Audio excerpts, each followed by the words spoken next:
Hormones which interact with the membrane-bound receptor normally do not enter the target cell but generate the secondary messenger cyclic AMP.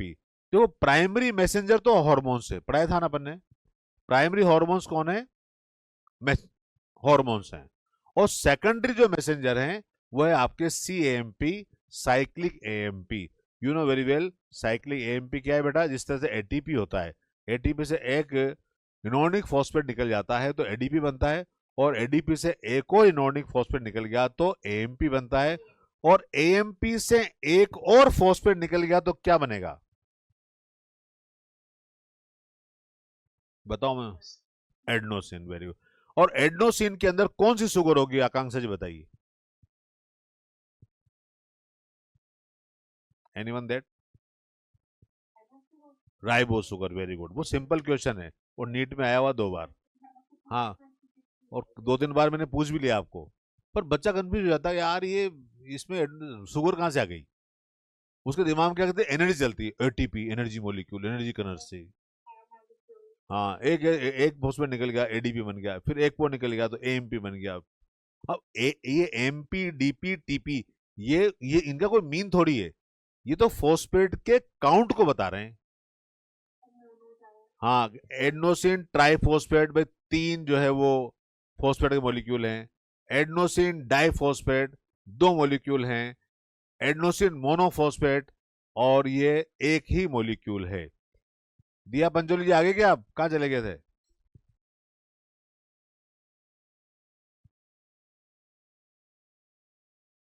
आवाज नहीं आ रही शायद। चलिए, अब हमने वो तीसरा जो फॉस्फेट का मॉलिक्यूल है वो भी रिमूव कर दिया, तो एडनोसाइन बना ना। अब एडनोसाइन का जैसे ही क्वेश्चन एग्जाम में आया, हम सोचते हैं यार एडनोसिन में तो कहाँ कुछ होता है, फॉस्फेट तो निकल ही गए सारे के सारे। तो एडनोसाइन में राइबोस शुगर। अब एडनोसाइन से यदि राइबोस शुगर को निकाल देंगे तो क्या बचेगा? नाइट्रोजन बेस बचेगा, एडेनिन। तो ये है बेसिक चीज, मेरे हिसाब से सब बच्चों के दिमाग में फिट हो गया होगा। चलिए, तो सेकेंडरी जो मैसेंजर है बेटा साइक्लिक एएमपी है, इनोनिक फॉस्फेट 3 IP3 लिखा हुआ है वहां पर, और कैल्शियम आयन है। ये कैल्शियम आयन का क्वेश्चन एग्जाम में आया हुआ है, which is turn regulate the cellular metabolism. ये देखिए आप, ये डायग्राम एनसीईआरटी का ही यहाँ पर ये प्लाज्मा मेम्ब्रेन है, ओवेरी है, कोई भी सेल है, अपन ने यहाँ ओवेरी का एग्जाम्पल लिया, एनसीईआरटी ने भी ओवेरी का लिया हुआ है।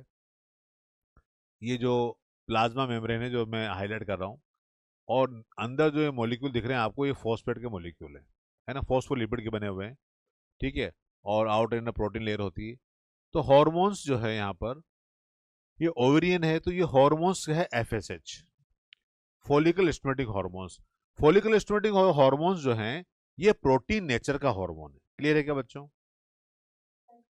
और ओवेरियन जो सेल मेम्ब्रेन है, ये ओवरी की जो सेल मेम्ब्रेन है, इसकी जो नेचर, जितनी भी अपनी सेल्स मेम्ब्रेन होती है सबकी नेचर जो है फॉस्फोलिपिड लेयर होती है। अब ये डायरेक्टली इसमें एंटर नहीं कर सकता,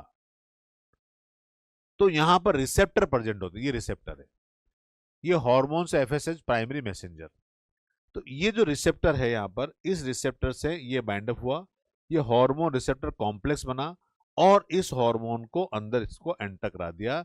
तो रिस्पॉन्स फर्स्ट क्या हुआ यहाँ पर कि generation of the second messenger का जनरेशन हुआ, साइक्लिक AMP बना, कैल्शियम आयन है, और फिर बायोकेमिकल रिस्पॉन्स होगा, मतलब इस हार्मोन का फंक्शन यहाँ स्टार्ट होगा, फिजियोलॉजिकल रिस्पॉन्स, ओवेरी की ग्रोथ हो जाएगी। तो FSH is responsible for that the ovarian growth inside the ovary, follicles का फॉर्मेशन होता है। ये बात आपको याद है क्या? जो फीमेल चाइल्ड का बर्थ होता है, उस फीमेल चाइल्ड के बर्थ से पहले जितने भी ओवेरियन फॉलिकल्स बनने होते हैं वो बन चुके होते हैं। After the birth of the female child in the ovary, no any follicles are formed. Approximately a couple of the million, NCERT line बोल रहा हूं मैं exactly, a couple of the million ovarian follicles are present in the each ovary at the time of the birth of the female child. एक ovary के अंदर couple मतलब pair 2 million, तो दोनों ओवरी के मिलाकर के 4 मिलियन, 1 मिलियन बराबर 10 लाख, तो एक ओवरी में 20 लाख, ओवरी में 20 लाख, तो 40 लाख। अब हमने बताया कि after the birth no any that. अब क्या होगा, जब फीमेल चाइल्ड का डेवलपमेंट होगा तो अब वो सेल ही तो है, नहीं तो बन नहीं रही, तो सेल मरती रहती है और एक दूसरे को खाती रहती है न्यूट्रिशन देने के लिए। तो जब मेंस्ट्रुएशन स्टार्ट होता है फर्स्ट, जिसे अपन मिनार्की बोलते हैं, करीब 11 से 12 साल की उम्र में फीमेल में, तो उसका मतलब होता है कि अब वहां से एक फॉलिकल मैच्योर हो गया। तब तक ओवरियन फॉलिकल मैच्योर नहीं होते और मेंसेस आ गया पहली बार, तो उसको बोलते हैं मिनार्की। तो at the time of the puberty only 60,000 to the 80,000 ovarian follicles are remain in the H ovary। कहां तो हम लाखों की बात कर रहे थे, कहां हम 1000 में आ गए। एक ओवरी के अंदर 60,000 से 80,000, तो दोनों ओवरी के मिला लें अपन तो करीब 1,20,000 से 1,60,000। अब क्या होगा बेटा, जब मेंस्ट्रुअल साइकिल अब क्या है कंटिन्यू स्टार्ट हो गया, तो हर महीने एवरी मंथ जो मेंसेस आता है उसके अंदर एक ओवर रिलीज होता है at the mid of the menses 14th day में। लेकिन उस एक ओवा को मैच्योर करने के लिए मैक्सिमम 10 to 12 या ज्यादा भी फॉलिकल्स जो है वो डिस्ट्रॉयड होते हैं।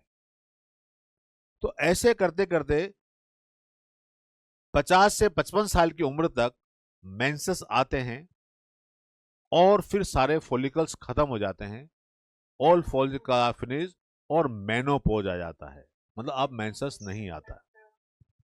अब ये फीमेल जो हैं उनका एक साइकिल है, लेकिन अब जो ओवा फर्टिलाइज हुआ आफ्टर द मैरिज, जो सी इज प्रेग्नेंट हुई फीमेल, अब एक बच्चा, 2 बच्चा या 3 बच्चे हुए, तो इतने ही ओवा तो काम में आए, बाकी तो डिस्ट्रॉयड हो गए। तो 14th डे में जब ओवुलेशन होता है, ओवरी से ओवा बाहर निकलता है, तो फेलोपियन ट्यूब में जब पहुंच जाता है, थोड़ा सा डिटेल बाद में बताऊंगा मैं, तो वहां पर उसका लाइफ 24 आवर्स ही होता है। तो all are the mechanism that under influence of the hormones. चलें आगे, चलिए। तो थोड़ा सा मैंने आपको दूसरा चैप्टर में रिस्पॉन्स, ये क्योंकि ओवरियन फॉलिकल्स की बात आई थी यहाँ पर, और उसके लिए रिस्पॉन्सिबल एफएसएच ही होता है। एफएसएच जो हार्मोन्स है, फॉलिकुलर स्टिमुलेटिंग हार्मोन्स, हमारे पिट्यूटरी ग्लैंड के द्वारा सीक्रेट होता है। ये सेल के अंदर कैसे पहुंचता है उसकी बात कर रहे हैं, और ये रिसेप्टर के द्वारा और अपना काम करता है। Hormone which interact with intracellular receptor, steroid nature, iodothyronine mostly regulate gene expression or chromosome function by the interaction of the hormone receptors complex with the genome। You know very well genome। genome मतलब gene level, जो कि nucleus के अंदर जाके काम करेगा। Genome क्या होता है my dear future doctor? Genome is the haploid set of the chromosome in the cell. Clear? मान लीजिए कोई हैप्लॉइड सेल है, तो हैप्लॉइड सेल है तो बताइए उसके अंदर कितने जीनोम है, कौन बताएगा?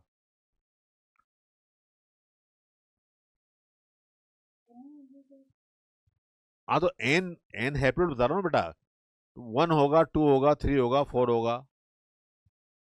मेरा क्वेश्चन है, how many genome are present in the haploid set, haploid cell?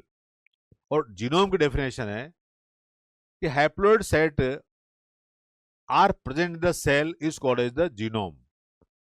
मान लीजिए डिप्लॉइड सेल है, हाँ 1, वेरी गुड वेरी गुड। अब तुम्हारी बत्ती जली दिमाग की, दिमाग की बत्ती ऐसी जलती है जब क्वेश्चन आता है सामने, है ना? तो इसको हम डेफिनेशन को ऐसे भी बोल सकते हैं कि total number of the genes are present in the haploid set of the chromosome. अब ये बेसिक चीजें हैं, जेनेटिक्स में भी हैं, बायोमोलिक्यूल में भी हैं। जीन तो आपने बहुत अर्ली क्लास में भी नाम सुन लिया होगा, लेकिन बच्चा जीन की डेफिनेशन नहीं बता पाता। हम पूछते हैं जीन क्या है, तो बच्चा बोलता है gene is the hereditary unit. हमको पता है हेरिडिटरी यूनिट है। Transfer to the one generation next generation, ये सही बात है। माता पिता के करेक्टर बच्चों में आते हैं वाया द जीन, सही बात है। मैंने कहा भाई साहब जीन दो मेरे को, क्या दोगे, हम आपसे जीन मांग रहे हैं। वेरी गुड, तो आप कहोगे ये राइट आंसर है कि सर ये small segment of the DNA ले जाओ, ये रिस्पॉन्सिबल है किस करेक्टर्स के लिए। एक करेक्टर भी हो सकता है, ज्यादा करेक्टर भी हो सकते हैं। तो one gene responsible for the one character, one gene responsible for the one enzyme, one gene responsible for the more than one character. Clear है क्या बच्चों? ये है जीन, ये तो पाउडर जीन ले आओ, है ना, तोल तोल के लाओ, है ना। तो ये बात है भाई, चलें आगे, समझ में आ रहा है? तो hormone which interact with intracellular receptor, steroid hormones iodothyronine mostly regulate gene expression or chromosome function by the interaction of the hormone receptor complex with the genome. Cumulatively, biochemical action result in the physiological and developmental effect. ये देखिए आप,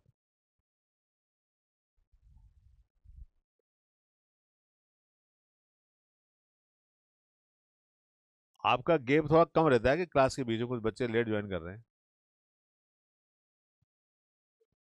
तो gap की requirement की ज़्यादा ज़रूरत है, 10 minute का कर देंगे ज़्यादा ज़्यादा, क्योंकि आप बैठे बैठे पानी पी सकते हैं क्लास अटेंड करते हुए भी, और कुछ खाना चाहें तो खाना भी खा सकते हैं, कोई दिक्कत वाली बात नहीं, हल्का फुल्का जो भी आपको लेना है। ये देखिए आप, यहाँ पर ये हॉर्मोन्स है एस्ट्रोजन। ये एस्ट्रोजन जो हॉर्मोन है बेटा स्टेरॉइड नेचर का है। आई मैंने थोड़ी देर पहले बताया था आपको कि स्टेरॉइड नेचर के जो हॉर्मोन्स हैं वो डायरेक्टली एंटर कर जाते हैं। ये यूट्राइन मेम्ब्रेन है, यूट्रस की मेम्ब्रेन है। तो एस्ट्रोजन जो हॉर्मोन्स हैं ये फीमेल सेक्स हार्मोन है, ये सीधा इस सेल के अंदर एंटर कर गया, और ये न्यूक्लियस है, ये न्यूक्लियर मेम्ब्रेन है।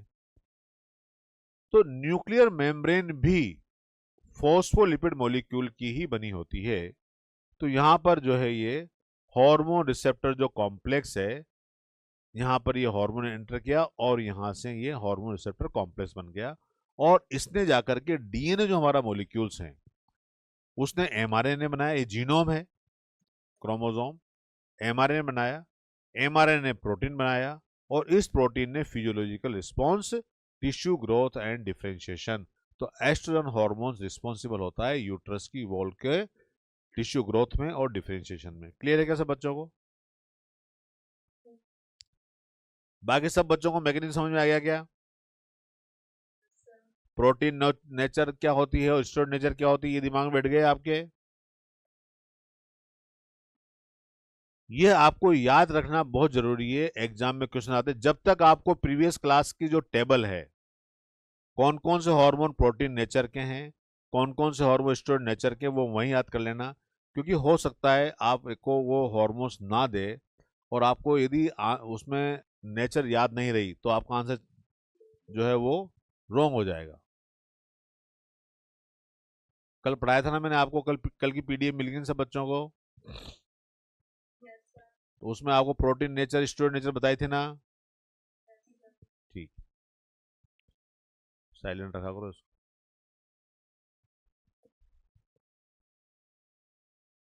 Lipid soluble hormones, the action of the lipid soluble hormone is slower and last longer than the action of the water soluble hormones.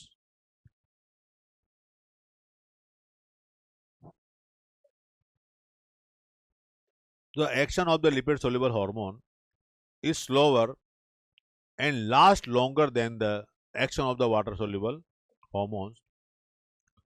Question है, following are the example of the organized gland except, इनमें से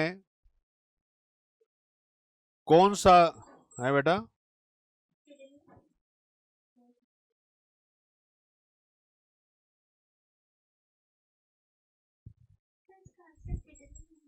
kidney, बिल्कुल बिल्कुल सही answer है। Okay, which of the following characteristics is not mentioned in the current scientific definition of the hormone? Which of the following, which of the following characteristics is not mentioned in the current scientific definition of the hormone, non-antigenic substances, non-nutrient chemicals act as the intercellular messenger produced in the trace element, so non-antigenic substances.